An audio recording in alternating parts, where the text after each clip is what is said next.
वो कैसा जो वो सवाल? दो तीन किस्म की रिकर्सिव कॉल्स होती हैं, मतलब n बाई और एट की भी होगी, n बेटा बाई बेटा फोर की भी बात होगी। बात मेरी सवाल देखो, मेरी बात सुनो। असाइनमेंट में आपको ना हमेशा हमेशा कुछ ऐसे सवाल मिलेंगे जो बिल्कुल नई तरह के हैं।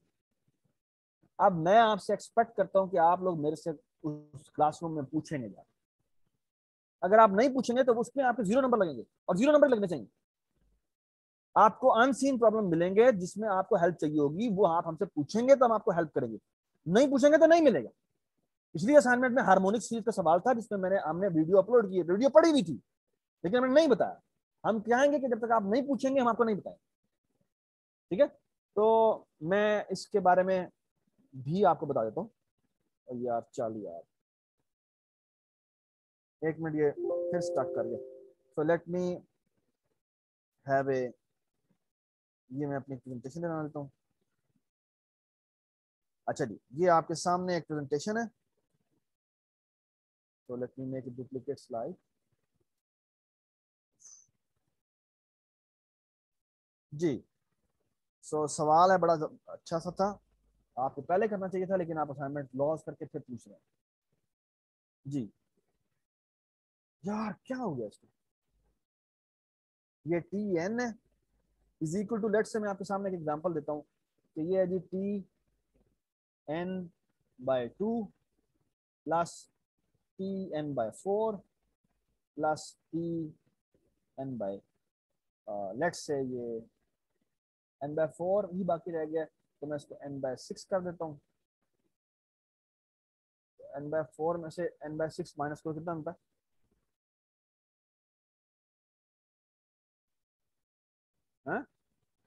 यानी 1/4 माइनस 1/6 कितना होता है?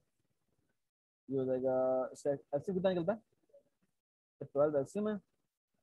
ये हो जाएगा 3 - 2, दैट इज इक्वल टू 1/12। ये हो जाएगा टी एन बाय 12। ठीक है, प्लस वॉट है। ठीक है, अच्छा अब इस सवाल को गौर से देखो, ये कितनी रिकर्सिव कॉल कर रहा है? जी बताएं, ये कितनी रिकर्सिव कॉल कर रहा है?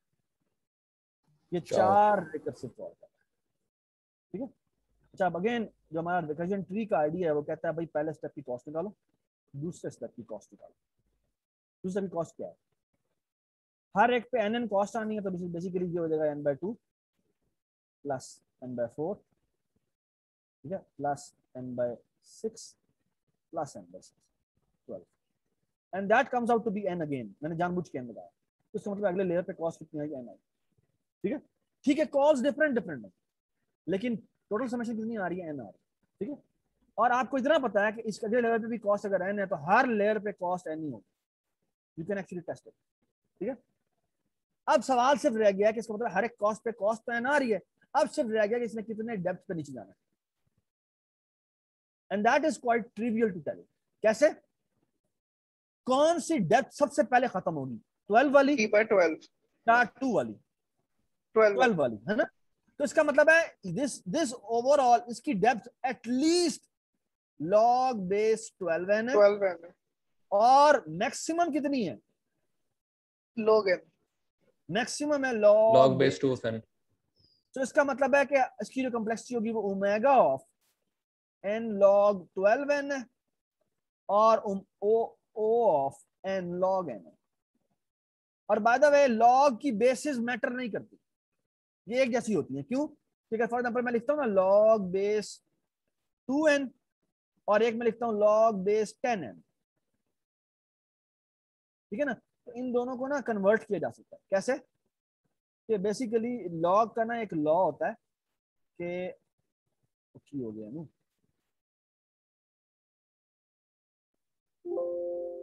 हाँ ये दोबारा से ऐसी होगा। एक मिनट, सॉरी यार, ये मैं इसको जल्दी लेता हूँ।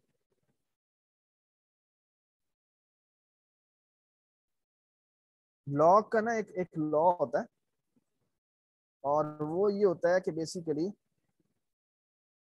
और वो ये कहता है कि लॉग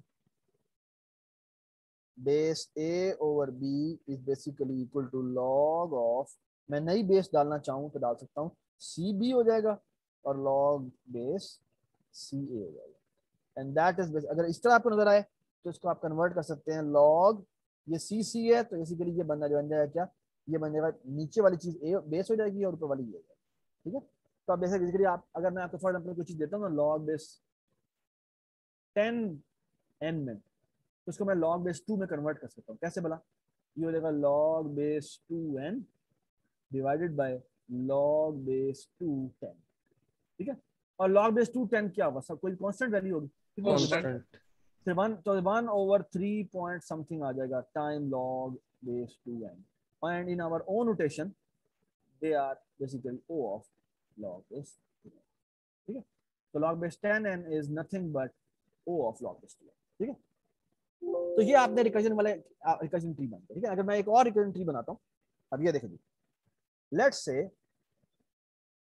ये होता Tn और ये है T2n/2 प्लस T यहाँ पर है n/4, बस मैं इतना लिखता हूँ।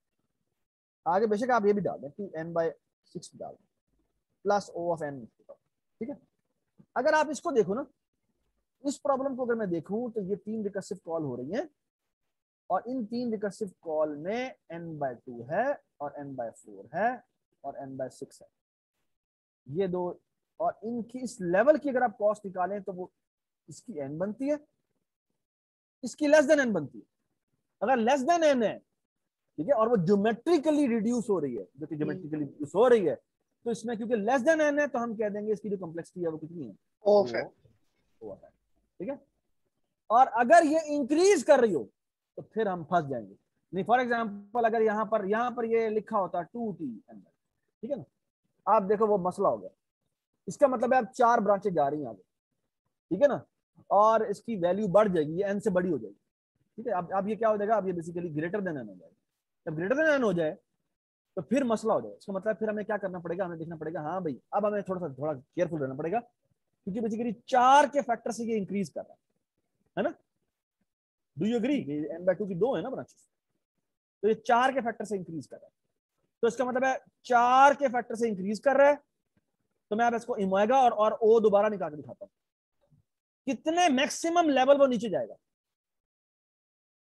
कितने Log n, मैक्सिमम लेवल नीचे जाएगा और कितने मिनिमम लेवल नीचे जाएगा, बताओ। log base 2n and log base 6n. ये हो जाएगा log बेस 2n और ये हो जाएगा log बेस 6n, ठीक है। तो हम निकाल सकते हैं कि this is omega of 4 to the power क्या, log बेस 6n, ठीक है। अब छोटा सा मसला है, और वो और O of 4 to the power log base, बताएं मुझे, 2n, ठीक है। और इसको अगर हम देखें तो ये कितना बन जाता है, ये बन जाता है, इसको 4 को और इसको स्वैप करेंगे तो ये देखो n की power log base 2 4 and that is 2, तो that is O of n square, ठीक है। और अगर इसको निकालें तो ये बहुत छोटा नंबर बन जाता है, ये बन जाता है ये n की पावर log बेस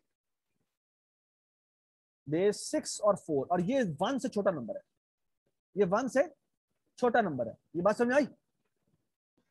तो इसका मतलब क्या है, ये है, ये इसकी वैल्यू हो जाएगी n की पावर 0 पॉइंट समथिंग, है ना भाई। ये पहले लेयर पे ही n था ही था, तो आपको इसको और इसको दरमियान में कंपेयर करना पड़ेगा, कौन है भाई इन दोनों में, कौन कौन छोटा है, कौन बड़ा है, O of n. Of n। तो हम कहेंगे भाई एटलीस्ट ये n तो है ही है, तो इससे इसके दरमियान में लाइए,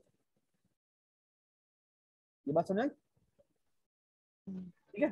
तो इसमें अगर ये वाला केस वाहिद केस है जो पूरी तरह सॉल्व नहीं हो सकता, इसमें हम कहते हैं भाई इसकी लोअर बाउंड ये है, इसकी अपर बाउंड ये, ठीक है। तो ये वाहिद केस होता है जिसको हम पूरी तरह सॉल्व नहीं कर सकते, हम कहते हैं भाई ये इन दोनों के दरमियान में लाई करता है, मुझे नहीं पता कि कितनी बेहतर इसकी बाउंड है, ठीक हो गया, ठीक है। ये तब है जब हमारे पास प्रॉब्लम ज्योमेट्रिकली रिड्यूस हो रहा हो। या एसन ने भी मेरे से सवाल किया था, उसके सवाल का आंसर मैंने जो उसको व्हाट्सएप पे किया था वो मैंने पोस्ट भी की थी, तो ज़हन में रखें कि इट इज नॉट नेसेसरी, ठीक है। अगर ज्योमेट्रिकली रिड्यूस नहीं हो रहा और अर्थमेटिकली रिड्यूस हो रहा है तो फिर अर्थमेटिक सीरीज की तरफ हम जाएंगे, ठीक है। Thank you so much, I hope you understand this, और प्लीज इसकी ना रिकॉर्डिंग अपलोड कर देना, ठीक है। थैंक यू सो मच जी, अल्लाह हाफिज।